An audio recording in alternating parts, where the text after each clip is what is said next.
going on. Actually, there's low ceilings here, if you notice that, because there's quite low ceilings here. It just seems so much big in a darker. station. Yeah. Well, underground-ish, right? Yeah. Like, let's use the colors that would camouflage dirt. Right? You don't see here any bright colors because obviously when you have millions of people going through a station, things are going to get dirty quickly. Who's going to clean it all up? Might as well use a camouflaging color and therefore make it seem like we're underground anyway.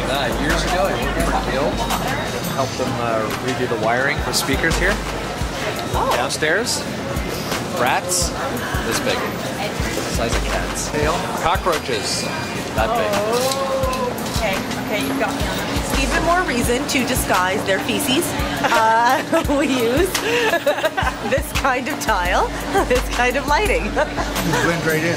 How do you feel in a space like this? What did I do? How do you, you're experiencing it as an audience member, how does this space make you feel? I feel like right away it makes you not necessarily melancholic, but on the way there.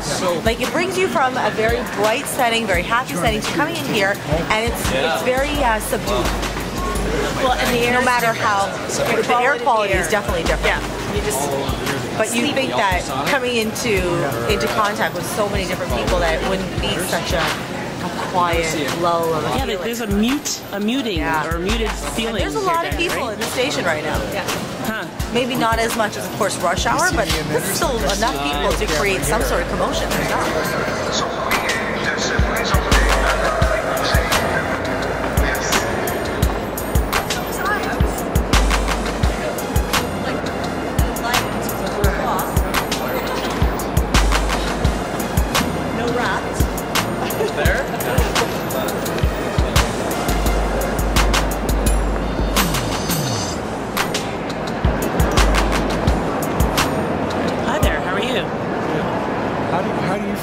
Working with a camera in here.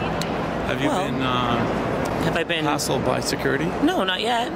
Are you security? No. Has anyone spoken to you? I'm a photographer. Are you?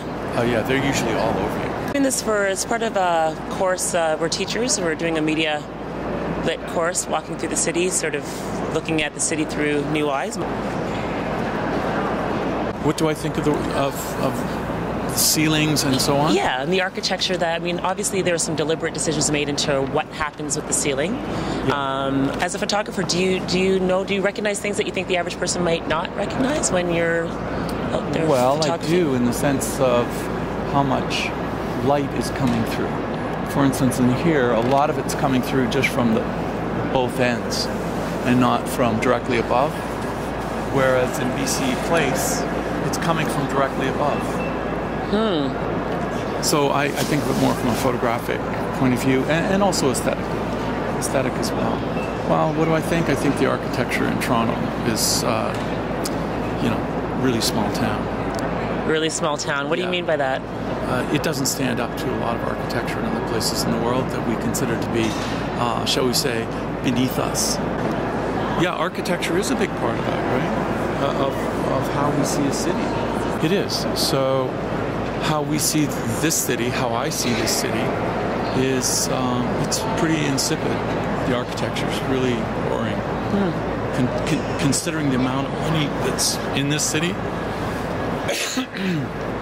it's like there's a committee that just comes out and says, "How bad can we make it?" Wow.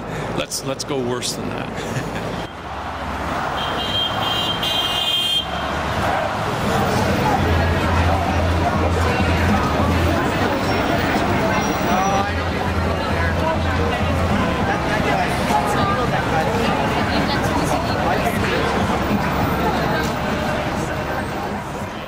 Why don't you guys do it together? You're going to look at each other and then you're both just going to do that. Am I going to be on the front of the sun? No. Are you going to edit like a coffee in my hand or something?